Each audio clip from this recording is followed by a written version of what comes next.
Hello అండి, అందరు ఎలా ఉన్నారు? బాగున్నారా? ఈరోజు మేము మామిడికాయ పచ్చడి పెడుతున్నాం. చూడండి ఎలా పెడుతున్నామో. ముందుగా మామిడికాయల్ని తీసుకొని వాటిని నీళ్ళలో నానబెట్టాలి 1-2 అవర్స్. ఆ తర్వాత వాటిని తీసుకొని పొడిగా తూడ్చుకోవాలి, తడి ఎక్కడ లేకుండా. ఆ తూడ్చుకున్న తర్వాత వాటికి ఉన్న తొడిమని కట్ చేసి పెట్టుకోవాలి. మనం ఇలా నీళ్ళలో నానబెట్టడం ద్వారా ఏంటంటే దానిపైన ఉన్న డస్ట్ కానీ ఇంకొంచెం ఏమన్నా జిగురు లాంటి బంక లాంటివి ఉన్నది కూడా వెళ్ళిపోతూ ఉంది.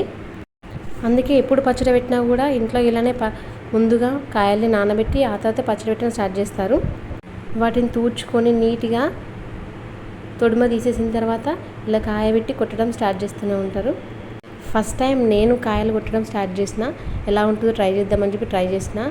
కొంచెం గట్టిగా ఉంది కానీ ఓకే, నేను ట్రై చేసినా కూడా వచ్చేసింది. కొంచెం చిన్న కాయలైతే ఒక కాయలో 4 వక్కలు మాత్రమే వేస్తారంట.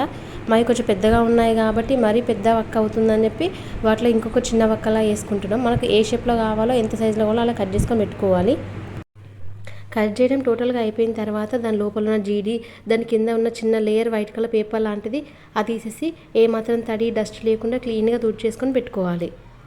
పచ్చడి అనేది చాలా వరకు ఇంట్లో అదొక సమ్మర్ వస్తే అదొక పండగలాగా అయిపోతుంది. ఖచ్చితంగా పచ్చడి పెట్టాలి అని చెప్పి ఇంట్లో ఉన్న వాళ్ళందరూ ఇన్వాల్వ్ అవ్వాల్సి వస్తుంది. చూడండి, ఈరోజు పచ్చడి పెడుతుంటే మా ఇంట్లో కూడా అదే వాతావరణం కనిపిస్తుంది. మీ ఇంట్లో కూడా ఇలానే సమ్మర్ రాగానే పచ్చళ్ళు పెడుతూ ఉంటారా? టమాటా పచ్చడి, మామిడికాయ పచ్చడి అని చెప్పి పెడితే ఎలా పెడతారు అనేది కూడా కామెంట్ చేయండి. పచ్చడి కోసం అన్నీ రెడీ చేసి పెట్టుకున్న తర్వాత వాటి కోసం కావాల్సినవన్నీ రెడీగా పెట్టుకోవాలి. మెంతులు 1 కప్పు, జీలకర్ర 1 కప్పు, ఎల్లిపాయలు 1/4 కేజీ,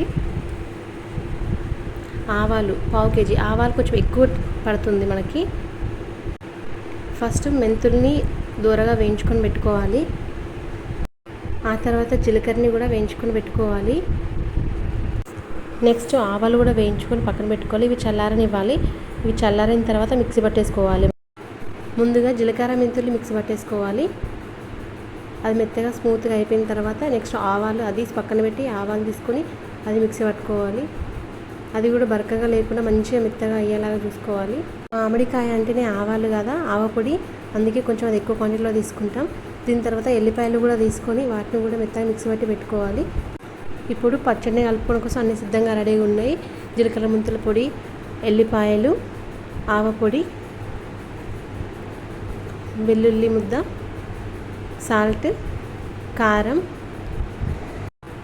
మామిడికాయ ముక్కలు.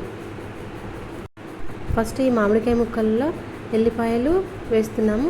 మనం మిక్సీ పట్టింది కాకుండా వేరే కూడా ఎల్లిపాయలు వేసుకోవాలి. అవి కూడా 1/2 పావు ఎల్లిపాయ ముక్కలు తీసుకుంటున్నాం. తర్వాత జీలకర్ర మెంతుల పొడి, దీని తర్వాత ఆవపొడి, ఇది కొంచెం ఎక్కువ క్వాంటిటీ అన్నాం కదా, అవి కూడా వేసి కలుపుకుంటున్నాం. నెక్స్ట్ సాల్ట్, కేజీకి 1/4 కేజీ సాల్ట్ అనేది పడుతుంది. సో ఇవి మాది 4 కేజీస్ అయినవి కాబట్టి ఒక ఫుల్ ప్యాకెట్ వేసినాం, కేజీ ప్యాకెట్.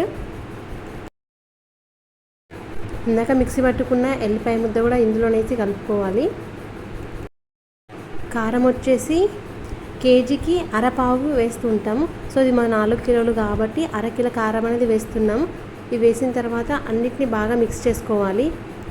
వీటిని కొందరు ఇప్పుడే తాలింపు కూడా పెడతారు. కాకపోతే అమ్మ ఎలా అంటే ఇలా అన్నీ కలిపి పెట్టుకుంటుంది. ఎప్పుడు కావాలంటే అప్పుడు కొద్ది కొద్దిగా తాలింపు పెడుతుంది అన్నట్టు. అట్లా పెట్టడం ద్వారా ఏంటంటే వక్క అనేది మంచిగా ఉంటుంది, పచ్చడి కూడా ఏమాత్రం ఖరాబ్ కాకుండా ఉంటుంది. ఒకరోజు ముందు అది కలిపింది. ఇది నెక్స్ట్ డే చూడండి ఆ ఉప్పులో ఉన్న వాటర్కి అదంతా కలిసి ఎలా అయిందో ఊరగాయ చాలా మంచిగా అయిపోయింది. మొత్తం వాటర్ లాగా వచ్చింది. ఒక ఆయిల్ తప్ప పోపు తప్ప అంతా అందులో ఉంది. చూడగానే నోరు ఊరుతుంది పచ్చడిని చూడగానే. సో ఇలా బాగా కలుపుకొని దాన్ని తీసి ఒక డబ్బాలో ఎత్తుకొని పక్కన పెట్టుకున్నాం. ఈసారి పోపు పెట్టడం ద్వారా ఎలా అంటే ఒక్కోసారి పచ్చడి నల్లబడిపోతుంది ఒక 1-2 మంత్స్ తర్వాత. ఇలా పెట్టుకోవడం ద్వారా ఏంటంటే ఎప్పటికప్పుడు పోపు పెట్టుకుంటుంటే చాలా బాగుంటుంది, ఫ్రెష్గా ఉంటుంది అన్నట్టు పచ్చడి. అది తీసేసిన తర్వాత అందులోనే కొంచెం అన్నం వేసి కలుపుకుంటుంటుంది. ఆ టేస్ట్ అయితే చాలా చాలా బాగుంటుంది. మా పిల్లలు నాకు అంటూ కూడా వాళ్ళు వచ్చి టేస్ట్ చూసేసిళ్ళు. అంత స్పైసీగా ఉన్నా కూడా వాళ్ళు తినగలిగిళ్ళు. చాలా బాగుంటుంది పచ్చడితో కలిపినాక. ఫస్ట్ ముద్ద ఇయర్ మొత్తంలో వెయిట్ చేసేది ఈ పచ్చడి కోసమే. చాలా బాగుంది. ఇప్పుడు నెక్స్ట్ పోపు పెట్టుకోవడం కోసం చూపిస్తున్నాను చూడండి. మెంతులు, జీలకర్ర, ఆవాలు, ఎల్లిపాయలు, ఆయిల్ ప్యాకెట్. స్టవ్ మీద బౌల్ పెట్టుకొని బౌల్ వేడయ్యాక ఆయిల్ పోసుకోవాలి. 4 kgsకి అయితే 1 kg ఆయిల్ పడుతుంది. కాకపోతే మేము కొద్దిగా పెడుతున్నాము కాబట్టి కొంచెం మాకు సరిపడా తీసుకున్నాము.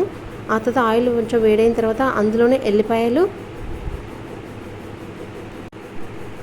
వేసిన తర్వాత అవి కొంచెం గోలిన తర్వాత అందులోకి ఆవాలు,